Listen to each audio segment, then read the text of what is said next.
in this first webinar, we will focus on really the basics. We will not cover everything, but I hope I'll be able to cover for you the essential. You see on my screen, and hopefully is the landing page of WAPPS-Hemo. We will move to the stage site in a minute, but for now I want to show you two things. One is that you can select the language you are more proficient or familiar with. We don't have all, the 200 plus languages that are available worldwide, but we have a good selection of the most commonly spoken.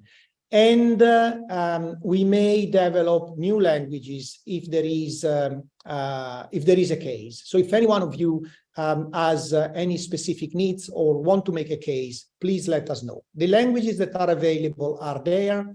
I could use Italian, but that might not be the best for you. So I will keep going on with English. Another aspect I want to show you is that there are some very simple introductory notes on the web page, and you can click on the different icon and have really a one-liner for getting up and running. We will provide today some more detail. In the center of the page, you see the center using WAPPS right now, the number of patient profiled, and so on. So this is mostly to make you thank you for contributing. I'm sure most of you will be among the current user, and also to give you a sense of this is actually a tool that is nowadays used pretty much around the globe. If you go on the map, you can see how many centers and how many patients per million are profiled in different countries. My last touch base point on the web page is the user agreement. We are in the non-logged in stage. So everyone, no matter if they are a WAPPS user or not, they can check the user agreement. And I want to bring you to the user agreement to make 2 points. I want to make those early on because usually there are questions. If you go down to 5.3, this is a liability statement and is common sense, but it's important for you to know. With WAPPS, we try to give you the best profile for your patient.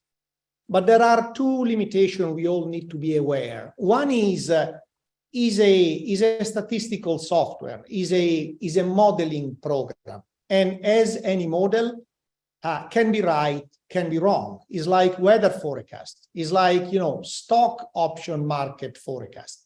They can be right, they can be wrong. Usually they are right, and they get better and better with time, but still they are simulation. We need to know. And the second is that the simulation is based on 2 things. It's based on population data that we have collected over time and that we continue to collect through usage of WAPPS, and is based heavily on the data you provide for your own patient. So be very careful when you provide the patient age, height, weight, and the factor measurement and the time from the infusion to the measurement, because the result will be as good as the data you provide are. So in the user agreement, we make it clear in point 5.3 that we need to understand each other. We do the best we can. You do the best you can. Still, we need to be very careful in using the data. The other point I want to focus your attention on is 7.1, patient data. This is a question that we get all the time. Do I need to consent my patient? We don't need any ethical review board in general. We don't need a written consent from the patient. But we need to understand each other on basic concept. You are introducing patient data to get something that is useful for them. You are not required to enter their name. You can, but you are not obliged to enter their name. You don't need to enter their ID card or their hospital number. The only piece of personal information is very good to provide is the date of birth. because that's used to calculate age. And, you know, you can make it wrong by a day if you like. But the most precise it is, the better is for getting the age right. You have to let your patient know that to get them an individual profile, you are putting their data into WAPPS. There is no need for written consent.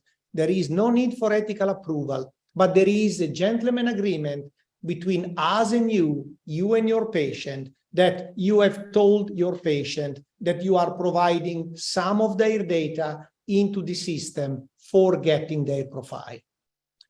And tell them that they have the right of requesting their data to be withdrawn at any time. And if we never had a patient requesting to be deleted from the database, and we have 13,000 plus patients. But if a patient was to ask us to delete their record, we would. The last piece that is spelled out in 7.1 is that we need to reuse this data de-identified to improve the models and to carry on research. So in providing your patient data, you agree to us using those data, de-identified, no privacy violation, to improve WAPPS and to do research. Okay, let's go back to the home page and let's now move to the stage site. Is a sort of test version of WAPPS where we can play around. I'll take it really from scratch. Let's say we are a center representative and we want to get started on WAPPS. We don't have a center on WAPPS. So we want to register. And you see that there are two tabs, user registration, center registration. The first step in getting onto WAPPS is register a center. So if I click on center registration, I'll go into a form where I will put a name. So, you know, I'm now in my birthplace. So let's say I create a center for my hometown, Sant'Arcangelo di Romagna. And then I can give an address for the center, whatever it is. I'll put the city if I like, and I can put the province, and then I can put the country, and the country in this case is Italy. Then I have to provide a phone number. This is useful if we need to contact you. So let's put a fake number here. Who's the director of the center? Let's say that I came back and created a center in my own town. I put my own email. And this would be the email and name of your center director. And then you put your own information. You can be the center director. You put again your own information. But say you are the admin assistant to the director. You'll put down here, I am the admin assistant to the center, and you know, you put your email, and again, I'm the general manager of the center. We ask you some details about your center. This is really an optional field, but it's very useful for us when we use the data for research to know some denominator data. So, you know, say that in this center, there are 100 mild patients, there are 9 moderate, and 91 severe. It's your kindness to provide this data. We suggest that you do. It's not mandatory. And you can put comments. For example, you could say, I could say here, this is a new center, not yet listed on the WFH passport. You know what the WFH passport is? It's a list of all the hemophilia center available on Earth. Once you have done filling this form, you send the message. And you get an acknowledgement that your message has been sent. You can't yet start working on WAPPS. This message gets to the core team, and they will check the data you have provided. what is they do check? They essentially check if that's a known hemophilia center. Why we care? We care because everyone providing data to WAPPS is contributing to the functioning of the models. So we need people that knows what they are doing. So the first check we do, we check if that center is on the WFH passport. If it's there, we just let them have a center. If they are not there, what we usually do, we send an email to centers that are around that area. And we ask them, do you know this person? Is this a valid hemophilia center? We don't violate your privacy. We are trying to make sure that we don't allow in people that is not for real treating hemophilia patient. A few times we had to say no. Was maybe, you know, someone willing to have a center for 1 or 2 patients, or sometime it happened was not an hemophilia treatment center. In most cases, you'll get your center in a few hours, you know, provided also the time zone and so on can take a day. If we have to do checks, can take little longer, but this is the kind of check we do. And we do that in the interest of the community. Once the center is created, that person receives an email saying, your center is ready. Now we need to create the users. You cannot create the user by going on user registration. If you try going on user registration, you only get a message that says the way users are registered is for the center administrator, the one who created the center, to go in, put the email of the user. At that point, the user receives an email, and on that email, clicking on the link, get to fill their own record. I'll show you how it works. So now I sign in, I'm the administrator, I receive the email, now the center exists, and I go in, and you don't necessarily see all these menus. I need to go into your center name. This is a center just created, it is empty. And I go into my center, manage users, and I have a chance here of adding users. To add a user, essentially, I go to add a new user tab, and I add an email. And then I add this user. The system tells me that the user is created. So now I have under inactive user, no one, I have the original user. Now I have added a new user with this email. I'll show you now what that user receives. If they don't receive for any reason, you can send another email and they will receive a reminder. So if I now go on my mailbox, just let me share my mailbox. Only 1 second, I need to change what I'm sharing. So I stop share and now I share again my Outlook. You see these 2 emails appear.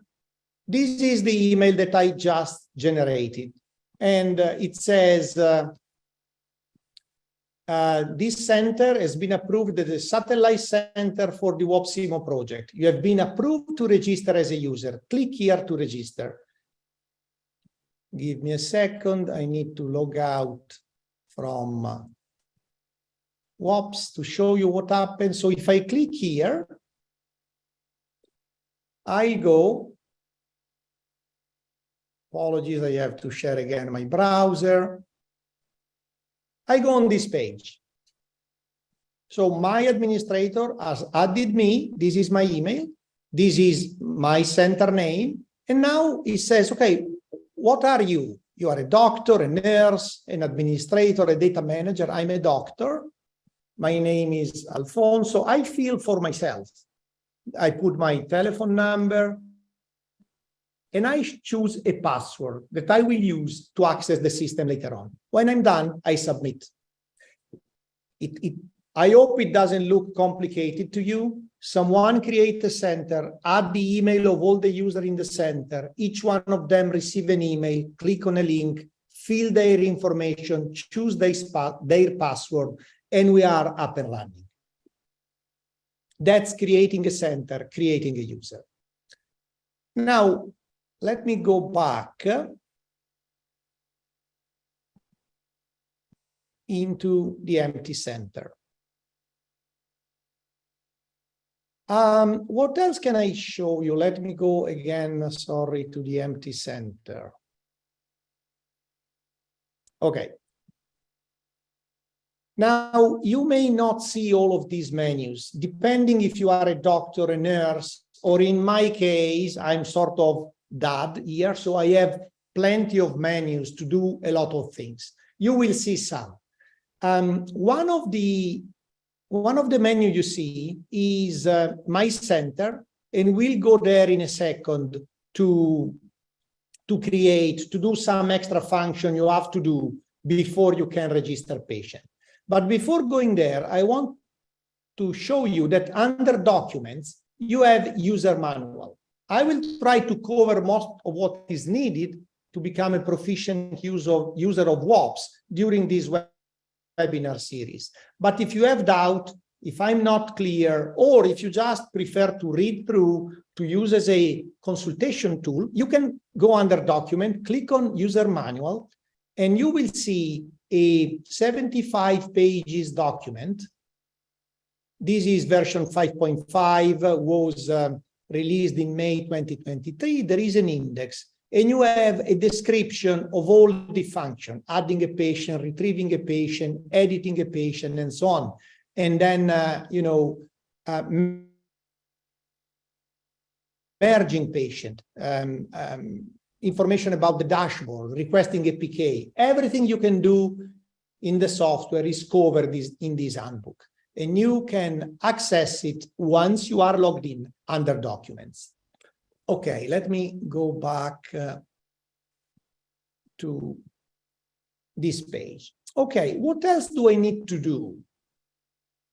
I, as a doctor, the center director, or maybe the center administrator.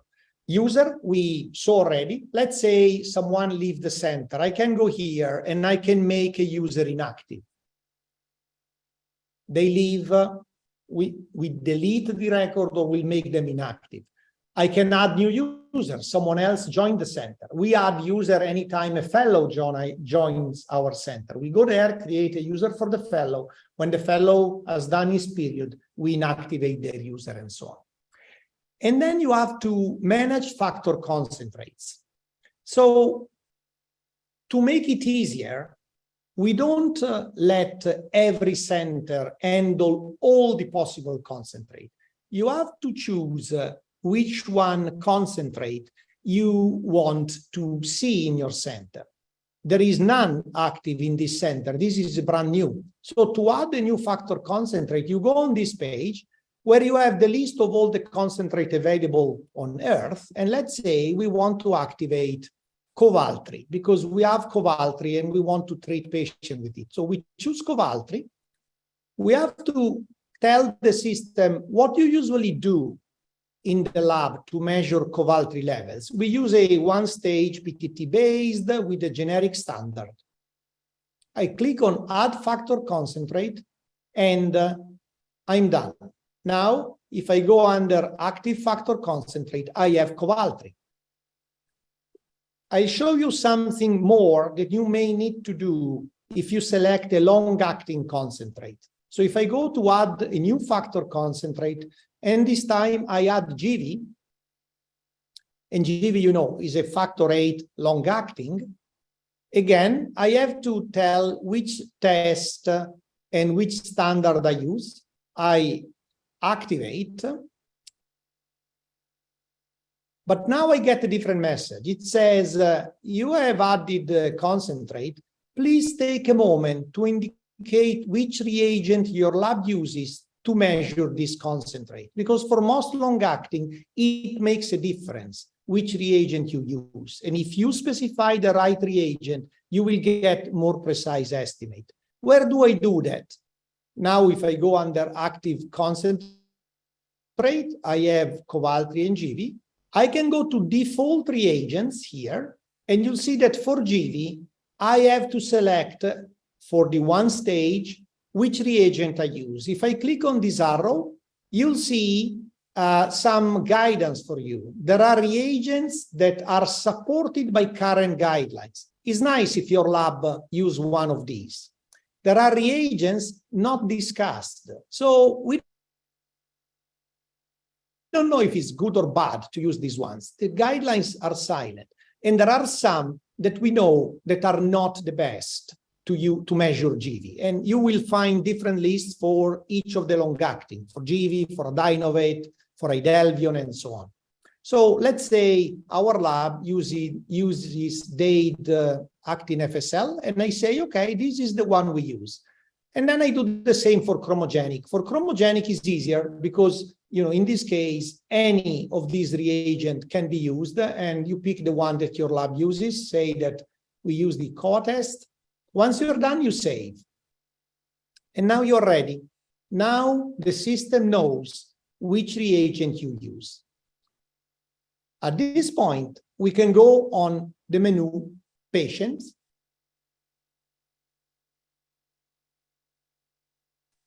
And we'll add a new patient. Later on, when you log in, you land on this page.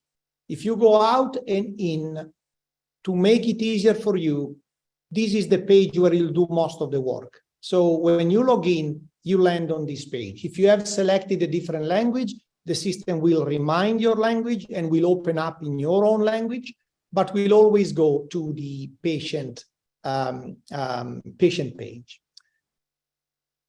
How do I create a new patient? Add patient. There's a button here, there's a button up there. They do exactly the same. So I now click on Add Patient, and I get a frame where I have to give the information required for WAPPS to handle that patient. So you have to specify if it's male or female. Let's say this is a male patient. You give a date of birth. Let's say this is an adult patient. He was born in 1975, January 21st.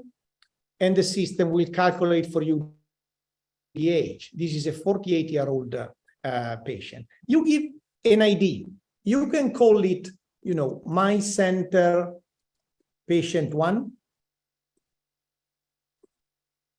Or you can call it, you know, by name. This could be, you know, Pippo Calò. You put whatever you like. This is what you will be the one seeing what you put here.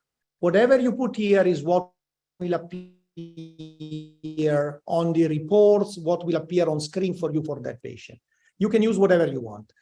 In this case, I will use a combination of center 1, patient 1. Then you have to specify the baseline level of the patient, which means the factor level the patient has, if any, when not treated.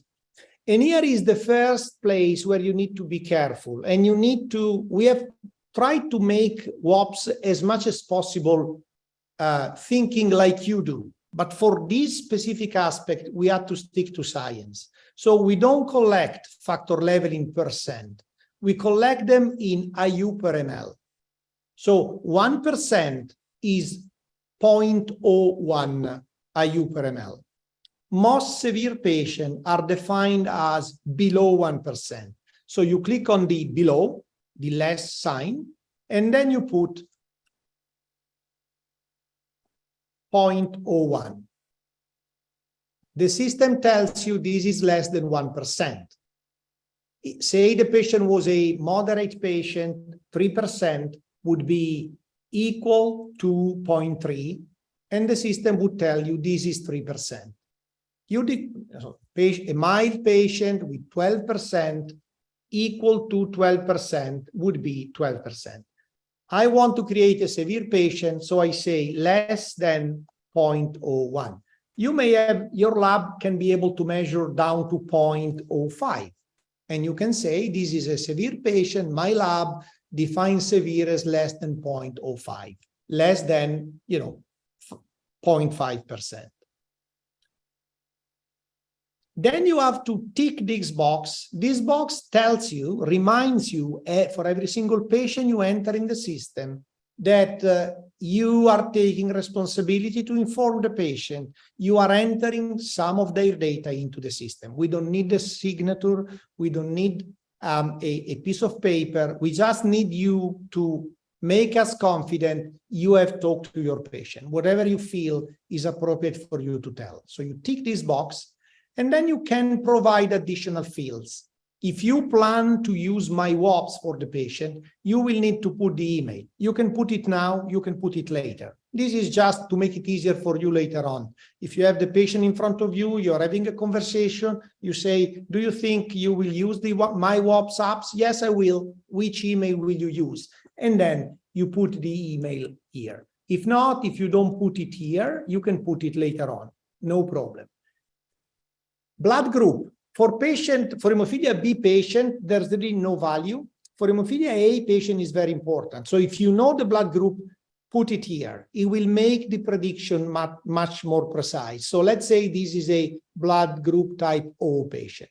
If the patient has a history of inhibitors, you tick this box. Otherwise, you leave it blank. Okay, I'm done. I've put the date of birth, male, the baseline level, and the blood group. Please note, we don't ask you if it's hemophilia A or B. We don't need to know. Later on, you will tell us you gave them Kovaltry, Benefix, or whatever, and we assume you know what you do. And if you give someone factor VIII, we assume that's hemophilia A. We don't need to know.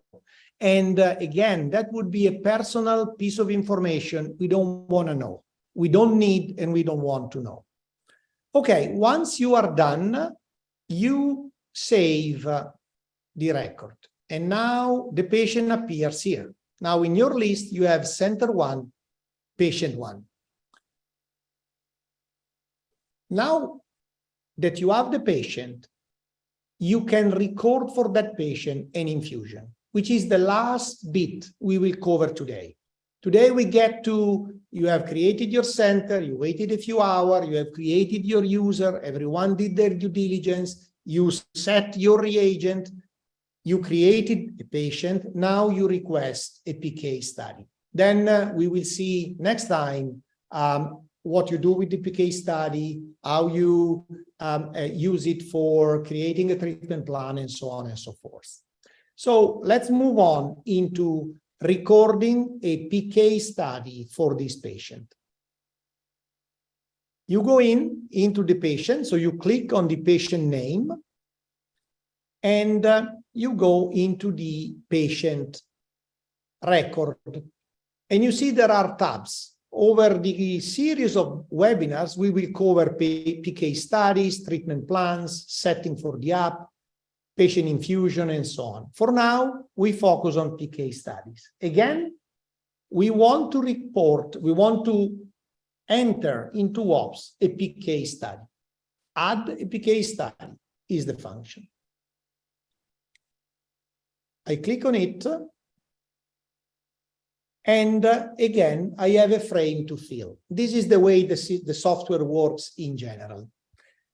You have to start by saying which concentrate are you giving this patient. And you see you have only 2 on the list. The 2 that we created a second ago. Of course, in your center, you will have a longer list, but you will only see the one that you have decided you want to see in your system. This is to avoid mistakes and to make sure that you only use what you have available. You can activate them all if you like, but then you will have a long list to choose and the chance of errors increases. So let's say we treat this patient with Kovaltry. Now, if you are a doctor like me and you know that in my center we also have Advait, why I don't see Advait? You can click on missing factor concentrate, and you can create a message that goes off to the center administrator saying, I think we should have this factor, and they can set it up for you. Or you go under manage center, factor concentrate, you do it yourself, depending if you are comfortable. If the factor is not there because it's brand new and WAPPS has never used it, the message will come to us and we will add it to the list. So let's say in this case, we use Covaltry. The assay type and calibrator are preset as we defined earlier, but if for any specific reason, for this specific study, we use a different test, we can change it. This is just the default that we set with the test. If we don't change it, this will stay the default. If we want or need, we can change it. If we were in a long-acting, we could change also the reagent. Now, the system asks us for the height of the patient.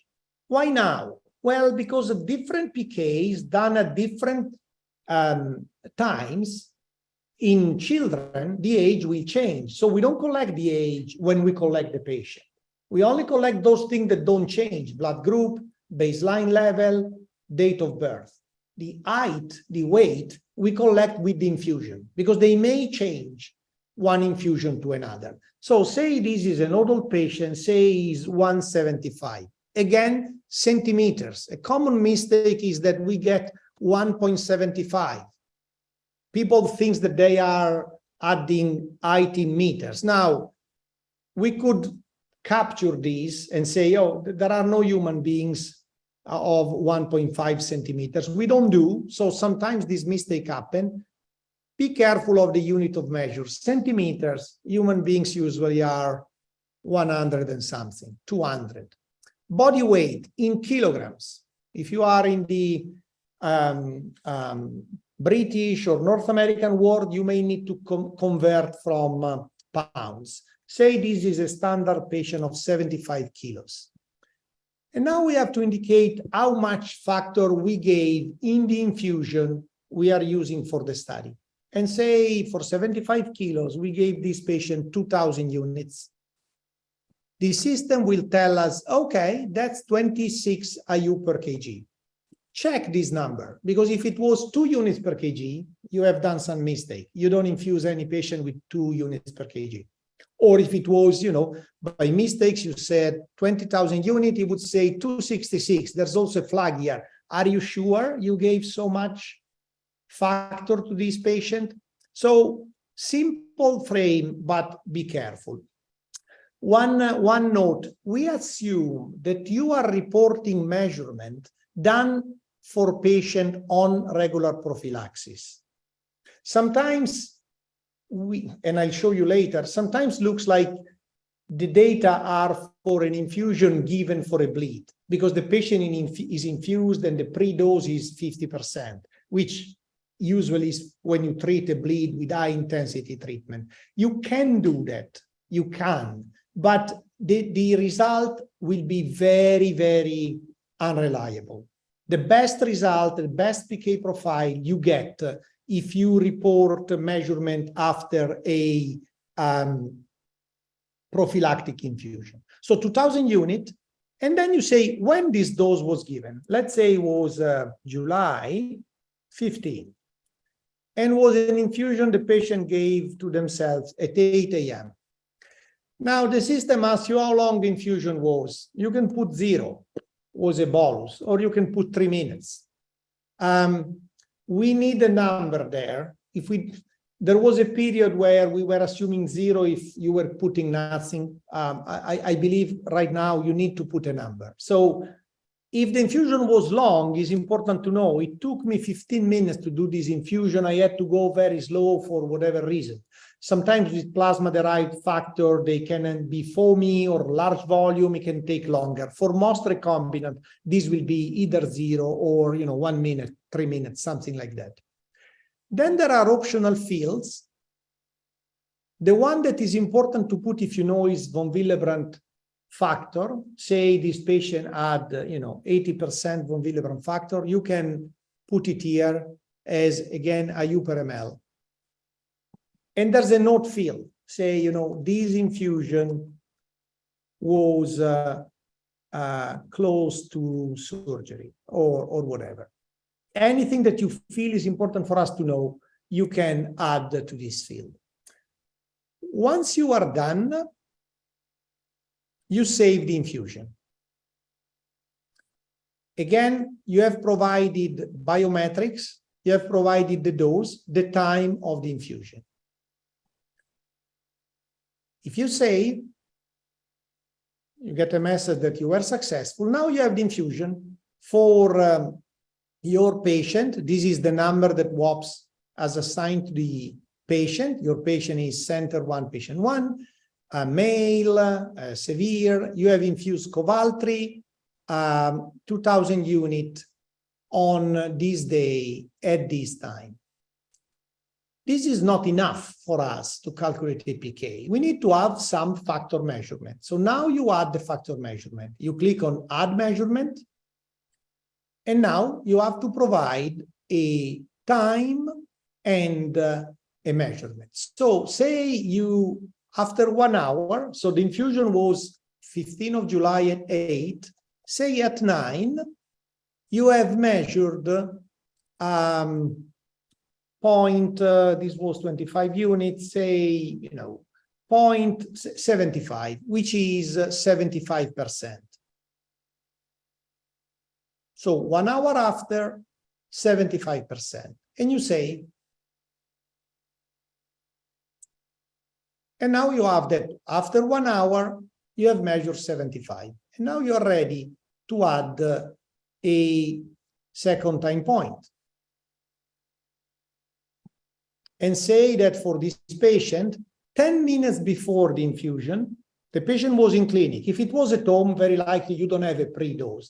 But if he was in clinic, say at 7:50, before he got the dose, there was a pre-dose. You have to say this was a pre-dose, and the patient was at, say, 5%. Was not at baseline. This patient is non-measurable, but came there with 5% from the previous infusion.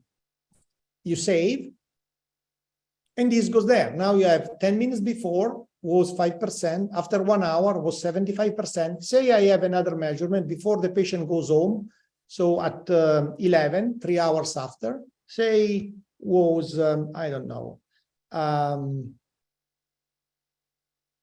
55%.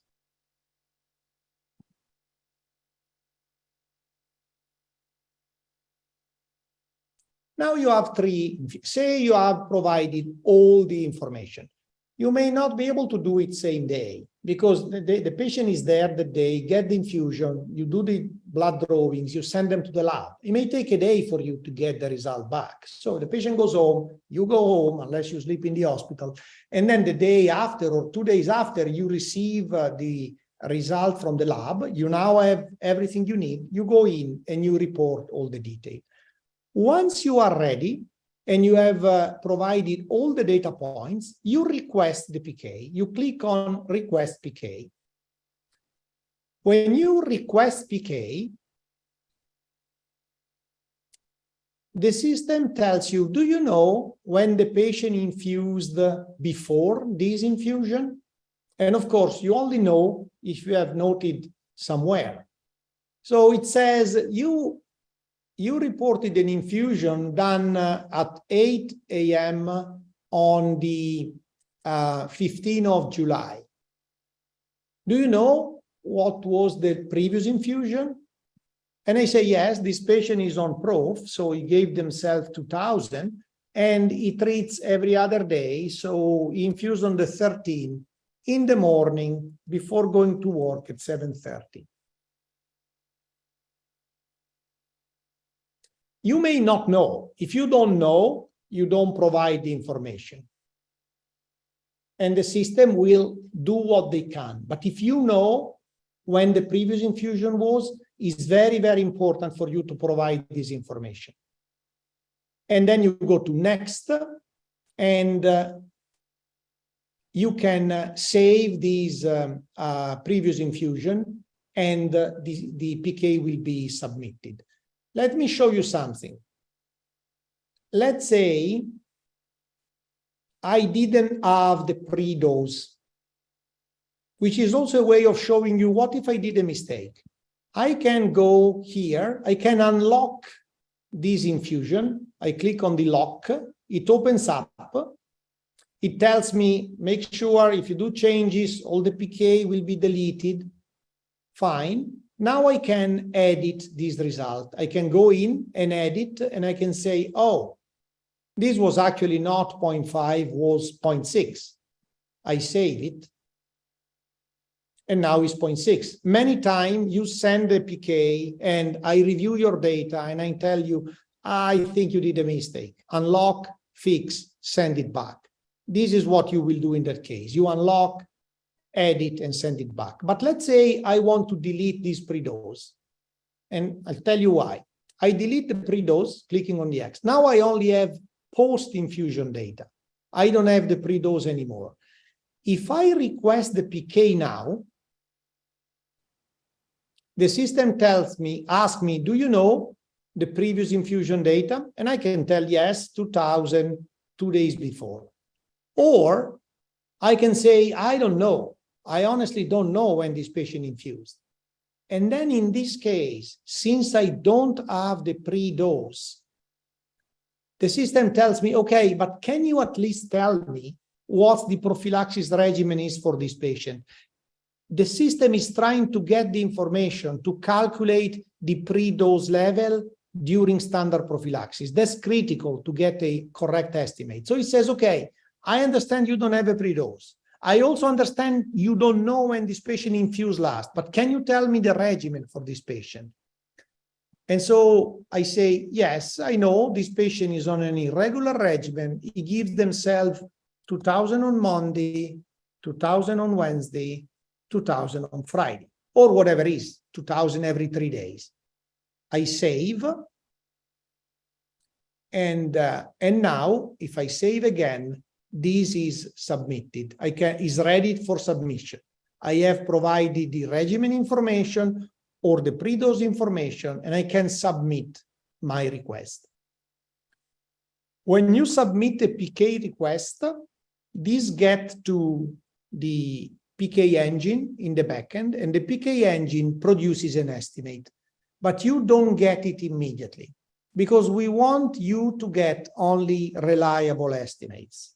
So before you see the result, I will need to see the result, or Andrea Edginton, the modeler, will need to see the result, one of the two of us. And you'll see who was, because our name will be with the report. And we want to check if the data were reasonable, if the estimate is reasonable, if there is anything that doesn't make sense. So be patient. Patient came in, you send the blood to the lab, you have to wait for the result, you have to find the time, added the data. Be patient another 24 hours. Sometimes you get it in minutes. If one of us is in front of the screen, we see it, pop it up, and we validate immediately. Most commonly, we go there once a day. And if you are lucky, you wait 1 hour. If you are unlucky, you wait almost 24 hours. But this is for some added value. So this reminds you, you won't see the result right now, go and do something else. And here is where I'll stop for today. This is creating a center, creating a patient, recording an infusion, sending the infusion for PK. Thank you very much for listening.